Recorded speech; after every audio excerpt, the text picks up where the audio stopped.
Okay, so Assalamualaikum warahmatullahi wabarakatuh. Okay. First of all, good evening to Teacher Aisha, and I would like to express our deepest gratitude for you spending the time to join us today for this short interview. So, before we begin, I would like to briefly introduce ourselves. My name is Akmal.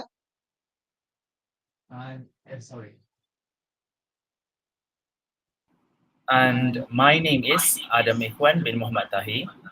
We are on our third year of degree. Okay, so before we start, I would like to ask my friend to explain the purpose of this interview first. All right, so the purpose of our interview today is to conduct, as a part of our written assignment for our course. The purpose is to analyze a case study on reflective teaching practices, and we would also like to explore the types and approaches of reflective teaching that you teach Aisha use in your classroom. Your insights will help us understand how ESL teachers reflect on their teaching methods to improve student learning. Additionally, we will be using an interview feedback form as part of the process, which we have gave you before the session have conducted right now.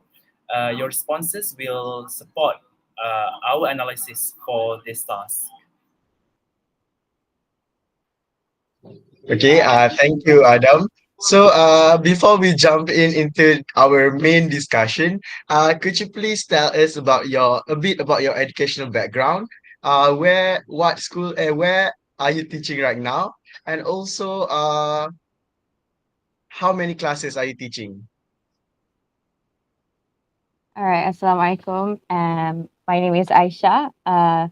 Okay. So I previously studied in IPG Bahasa Antarabangsa, and I have recently been posted to SK Subang Bestari Dua, which is in the suburban area. Okay. So currently I'm teaching three classes for year 4 and year 5. But previously last year, during the second half of the year, after I posted, I was teaching year 2. Okay, so and now I've been transferred to the morning session. So currently I'm teaching the upper primary. Okay, thank you so much. I think for now we can proceed to our main discussion since we have heard a bit of your background. So, Adam, can you proceed with the first question?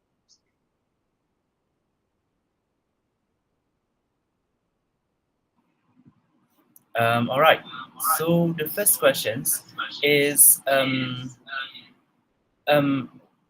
as you stated that you teach a few classes in your school. So obviously there are some occurrences that happen in your class. For example, your students are not responding to what you are expecting them to answer. So what immediate actions or adjustments would you make, and how do you reflect on this while still teaching? Okay, means like in the middle of teaching. So basically once I found out that the students may not be understanding what I've been explaining, basically they are not able to answer some questions, I'll just going to reteach them. That is the first thing. Or if in some cases, like usually is the individuals, only some individuals they are low proficiency compared to others, then have to individually mentor them. And if yeah, usually mostly the those uh, mostly is going to reteach, means like re-explain again about the topic to the whole class. And if it's then individual issues, then I'll be personally guide them.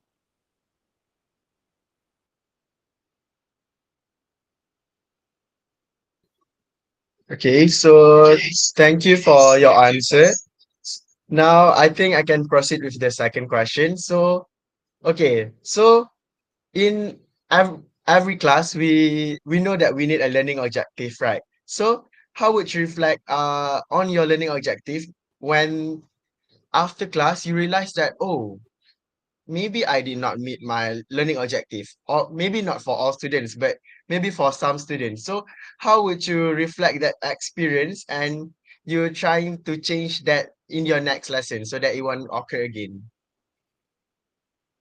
Okay, so it means basically I have not achieved my learning objective, is it? Okay, so there are actually a few reasons for that. First things first is maybe the learning objective um, could be I maybe I expected too much of them. Okay, for the next time, maybe I can try to either arrange a more appropriate objective. Okay, that's the first thing.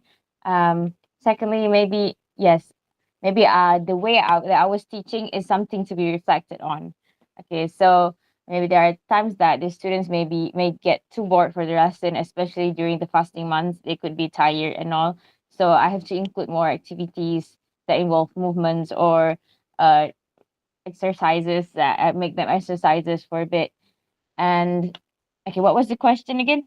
Like, can you repeat the question? What Uh, will I do to achieve it for what the do next you time? do on your next lesson? Okay, so and of course I will improvise.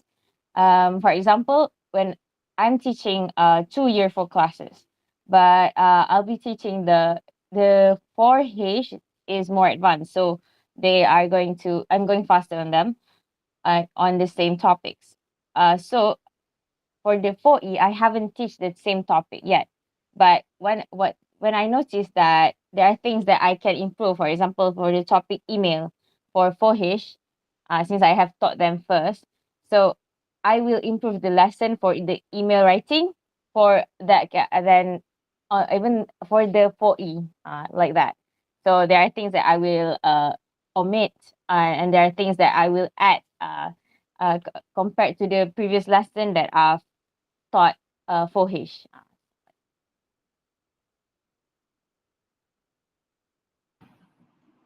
Okay, thank you very much for the very precise explanation just now. Okay, moving on to our next question. Okay, so if you are required to follow a rigid teaching method, but through experience you found that it doesn't work well with your students, how would you change this approach according to this situation? Well, for me, the most important thing in teaching is the students. So, of course, I think we should cater to the students more compared to the syllabus because currently I'm teaching year 5. There are very low proficiency students. Some of them can't even read or spell properly, even for Malay language. And they can't even spell chicken correctly. So how can I follow the syllabus that are focusing mainly on grammar? So I can't really do that. So basically, even for it's been like the 5th week, so but I haven't get into the first topic. I'm still in the starter unit because I have to go slow with them. What's the point of teaching them if they don't understand, right? So our main focus is the students and not to like finish the syllabus and all. But for me, lah. Okay, I think I do agree with that. After undergo a practicum, oh, I think it was very hard to follow rigidly according to the SOW and so on. So I think next question is about mainly on the speaking skill. I want to ask you, how would you uh cater your approaches when you notice that the student are struggling with their speaking skills, and what did you do to improve their performance? Okay, so since I'm teaching like intermediate and lower proficiency, I can't really expect them to speak as much as I want to. I don't think that's really realistic once I get posted. I know what your lecturers are teaching. You need to speak English and all, but what's the point if they don't understand you, right? Okay, so of course we need to speak, but there are times that we need to translate it. Okay, so So in terms of speaking skill, I don't really expect them much to speak because, well, they barely have the vocabularies.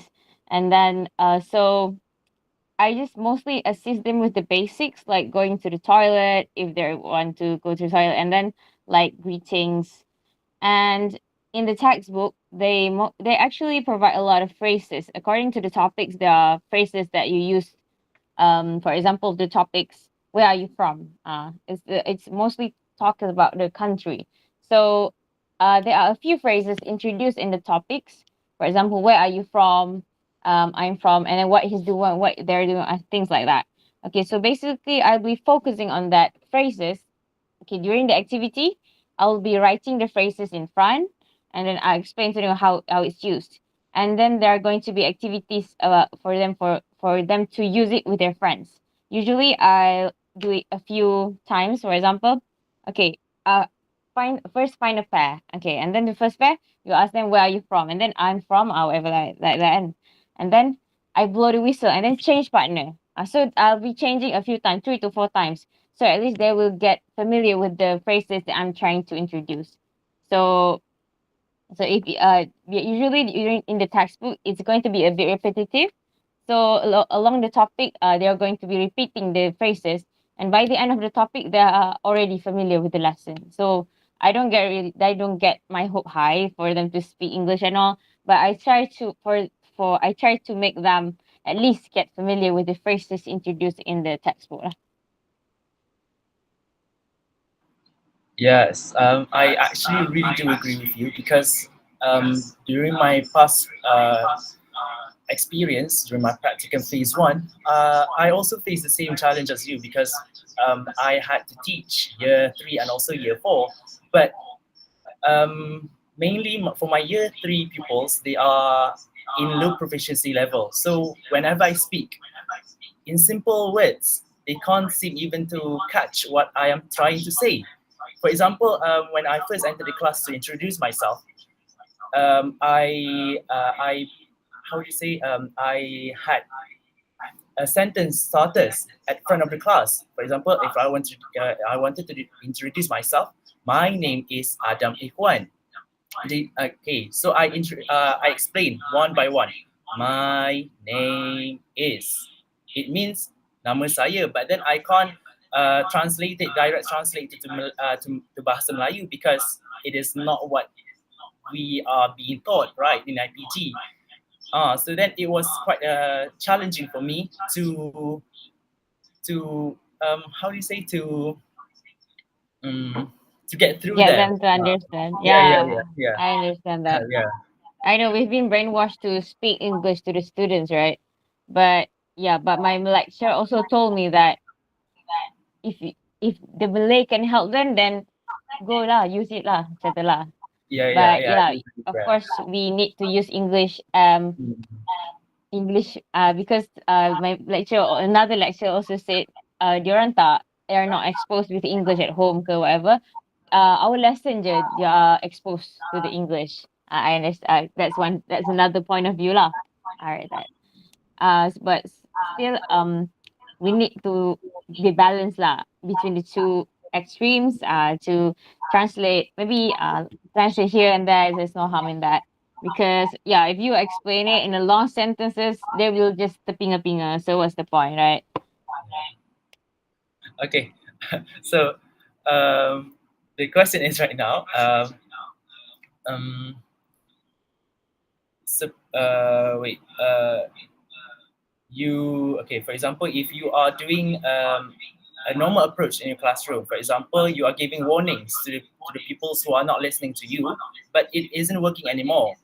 So how would you reflect on this and explore an alternative situation to cater to this problem in your classroom? Okay, can you specify the warning? For example, if they are not focusing in the classroom, you gave warnings to them. If they are maybe they are being loud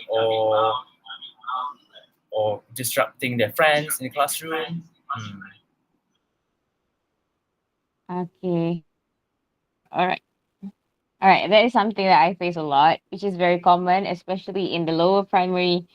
I There's nothing much that can be done except you have to call them out on the spot because it's something that's happening, so you have to call them out on the spot. If there is something that are distracting them, for example, they're doing another activity, like for example they are playing something, I'll take that away lah, or I'll threaten to keep that, or teacher koyak or something like that. So things like that lah. So they'll keep it lah.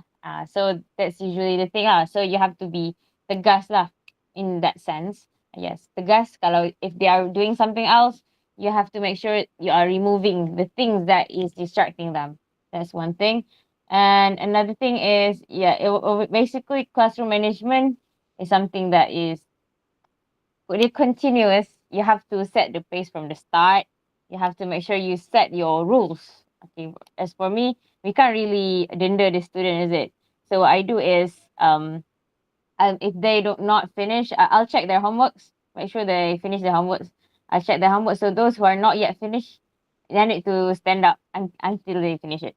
Like that. So they have this sense of responsibilities, like, at least, because I noticed that most of them, they don't really pay attention to the task unless you really ask if they have finished it, if there are consequences. So basically there should be consequences for things that you are threatening them, and try to make a consequences, like, even though Linda is nowadays cannot be done, so try to find some a suitable consequences lah. Okay, so I think we can proceed to the next question. So for example, you notice that there are some students in your class struggling, maybe struggling to finish your worksheet, or maybe struggling to even understand what are you trying to say. So do you collect the student names and then you make some intervention for them? And also do you keep your own journal of reflection, or you just wrote it down on your phone ke anything lah? Okay, so for the low proficiency students, so basically I will mentally take note, mentally take note about, oh, this students, yeah, is he's facing is very struggling to finish the task and all. So next time I'll try to pay attention more to them compared to other students. The rest of them can do well, then they'll be more independent and that. So I'll be, during the time they're doing the worksheet or task, I'll go around the class and explain to them lah, basically, like, men individually guide them. Or if they have friends near them that can help them, I will ask their friend to help your friend. Okay, make sure you bantu your friend. Okay, so that's another thing. And for the personal journal, I don't really do that. Okay, I just, like, basically it's mostly just planning things mentally on what I should do next in the lesson based on how they have their performance in the previous lessons.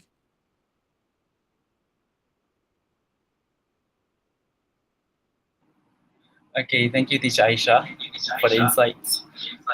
Okay, for the next questions, okay, as we all know, there are 5 skills in English: listening, speaking, reading, writing, and also language arts.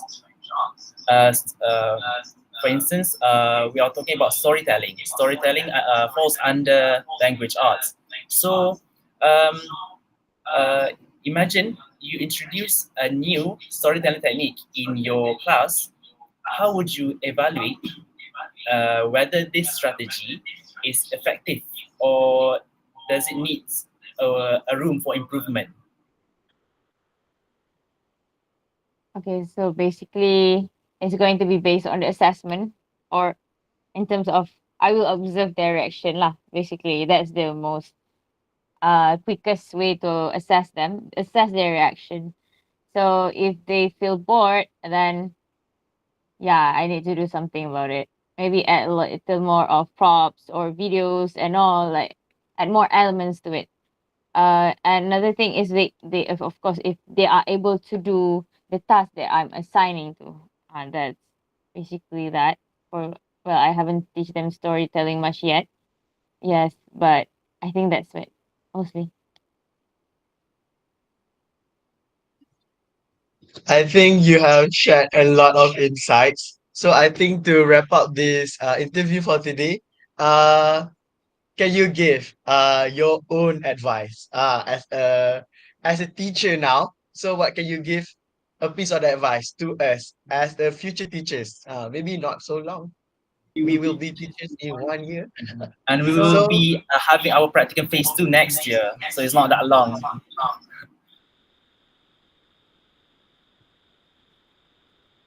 I don't know. Okay, would you like to ask any question? Just ask me out your personal questions about this, about the experience that you'd like to know.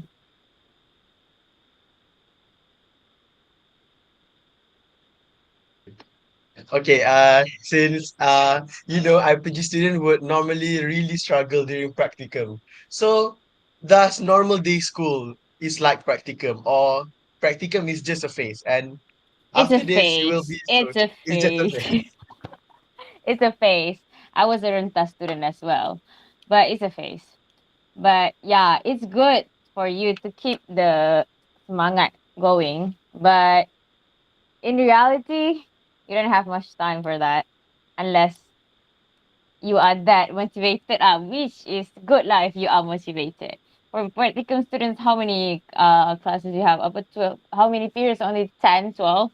But for teachers, it's actually 28 to 30, like 3 times more than the practicum phase.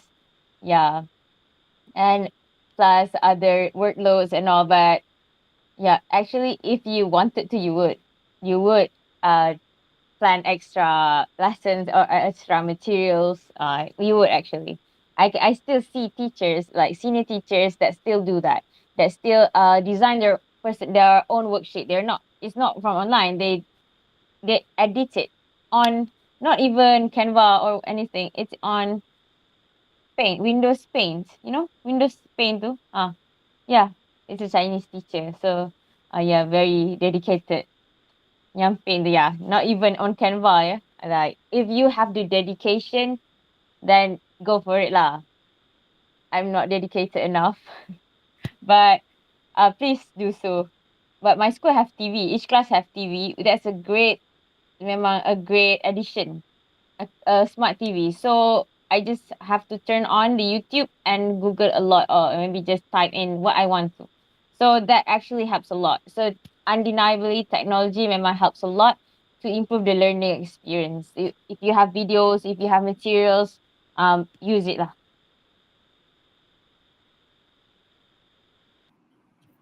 Okay, I have one more question for you, Teacher Aisha. So, as a teacher, how do you manage your time effectively throughout the day? Mm, when parents are messaging you at certain hours that you wish that they do not message you. So, how do you encounter those situations? Well, supposedly, yeah, you should have a boundary to that lah. Maybe around after 8, maybe still ada orang maybe 6, maybe 8. Okay, it depends on you. But I still check the message actually, but I will choose to either if I will reply to them immediately or tomorrow. So I still check. If it's urgent, then yes, I will reply. If it's just something not too urgent, then I'll just leave it until tomorrow. In terms of time management, I think the key is to not procrastinate. I think that's basic. Yeah, things like that. Yeah, mostly that.